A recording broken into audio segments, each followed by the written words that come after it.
seguimos conociendo a los próximos precandidatos y es momento de hablar ahora con Federico Winacour, que es el primer candidato a diputado nacional por Cava en la lista de Manuela Castañeira. Hola Federico, ¿cómo estás? Bienvenido. Rocío y Darío te saludamos. Buenas tardes para ustedes. Muchas gracias por el tiempo. Bueno, queremos conocer cuáles son las propuestas del nuevo movimiento al socialismo, el Nuevo Más. Sí, bueno, nosotros estamos hablando de una propuesta ahora para estas elecciones que parte de la idea de renovar a la izquierda en estas elecciones. Entendemos que estamos en un panorama en el que las grandes coaliciones políticas están discutiendo básicamente cuánto van a ajustar y Juntos por el Cambio está discutiendo cuánto va a reprimir para ajustar después de las elecciones.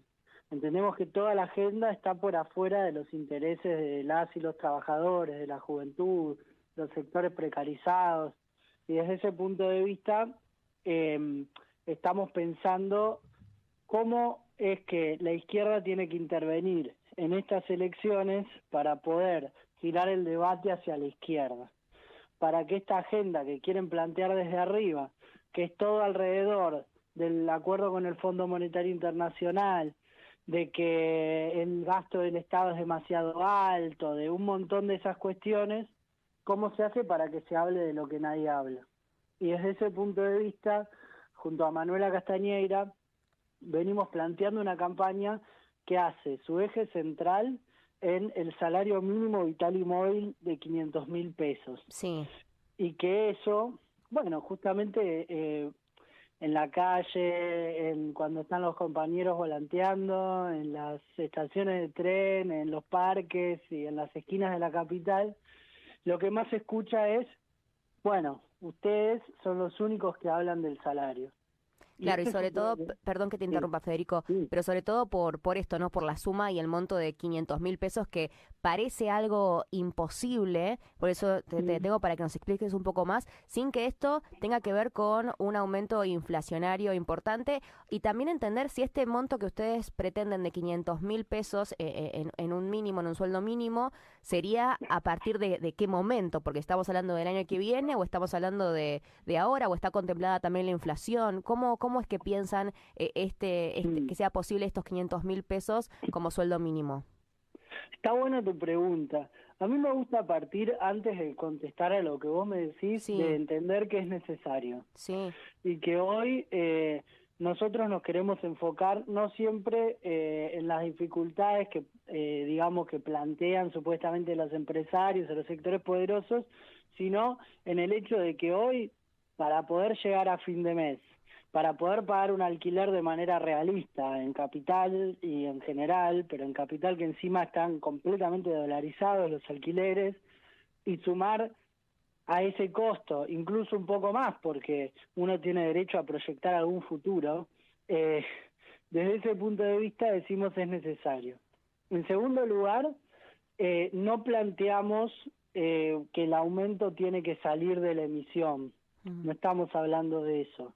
Estamos hablando de que en Argentina, lo digo por lo que vos me decías de la inflación, Claro. estamos hablando de que en Argentina los empresarios, los sectores privados que hacen grandes negocios en Argentina no frenaron sus producciones, digamos, no es que en Argentina no se generan riquezas, sino que esa riqueza se fuga hacia afuera del país. Por eso hay 430.000 millones de dólares en el exterior. Esto lo dice el diario La Nación, digamos, no la izquierda. Y desde ese punto de vista, de todo ese dinero del que se habla, de hecho la mayor parte está en el colchón, digamos, lo que se habla técnicamente de que ni siquiera es parte de ningún circuito financiero, pero sobre todo está fuera del país. Nosotros lo primero que decimos es que el salario mínimo de 500.000 pesos tiene que salir de la ganancia, ¿sí? Es una parte de la ganancia del sector empresario. Y además es una medida de soberanía, porque si los empresarios tienen que pagar esa plata, si los trabajadores, esa plata se queda en el país, no se va. Entonces, desde ese punto de vista, creemos que además es una de las pocas medidas efectivas de las que se ha hablado para defender la soberanía nacional en el último tiempo. Claro. Y Eso para hablar de lo que tiene que ver con la inflación. Después, entender que en Argentina, obviamente hay un montón de sectores y algunas de las preguntas que nos hacen también tiene que ver con muchas veces, por ejemplo, qué pasaría a nivel del Estado.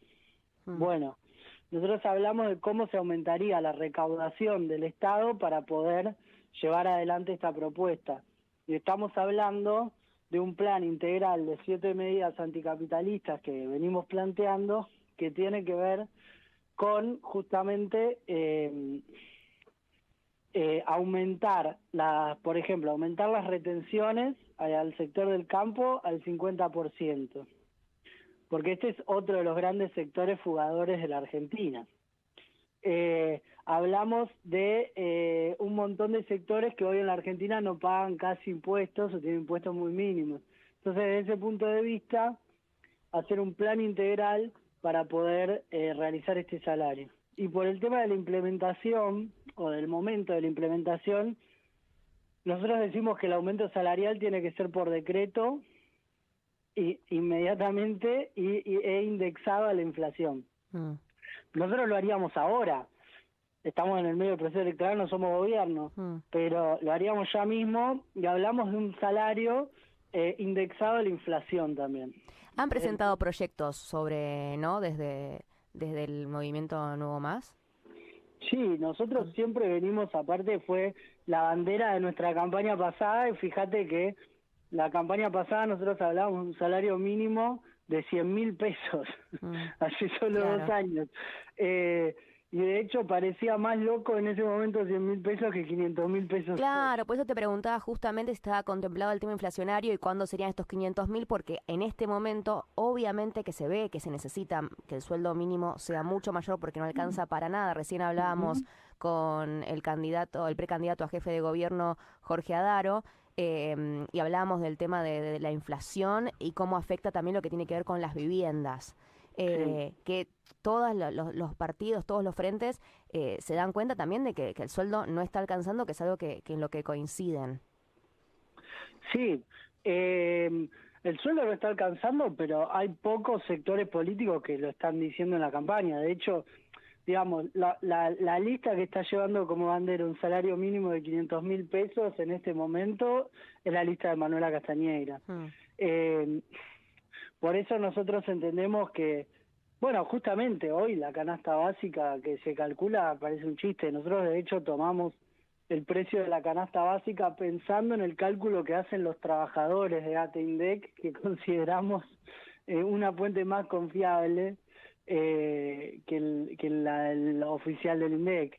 Y desde ese punto de vista sabemos también que el problema hoy de los alquileres es muy difícil de calcular, por el hecho mismo de que están dolarizados. Hoy el dólar volvió a aumentar en el blue, creo que 25 pesos. Es muy difícil terminar de calcular cuánto sale un alquiler hoy en día. Claro, sí, sobre todo con esto de que va aumentando constantemente. Eso complica un poco más. Con respecto a lo que tiene que ver las diferentes fórmulas que hay, en la izquierda sorprendió un poco que no haya ido conjunta Manuela Castañeira y Miriam Bregman, siendo Manuela la que le propuso esta unión para que sea un frente mucho más fuerte. ¿Por qué crees que no se pudieron unir? Y por otro lado también el hecho de que mucha gente piensa que las propuestas son similares, pero son dos partidos completamente diferentes.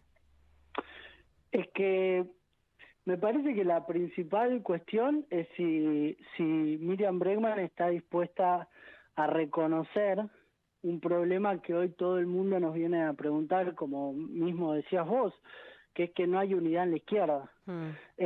Parece un diálogo por momentos de sordos, por el hecho de que todas las declaraciones hablan como que ya hay unidad en la izquierda, y hoy hay 4 fórmulas. Nosotros creemos que si no se puede reconocer el problema en primer lugar, viene siendo muy difícil la discusión.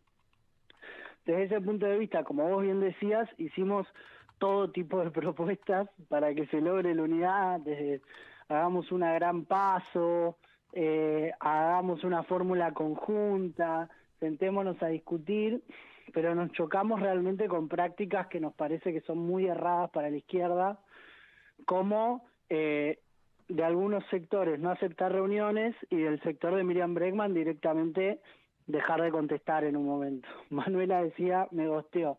Claro. Pero bueno, esa problemática de la unidad de la izquierda no está superada hoy.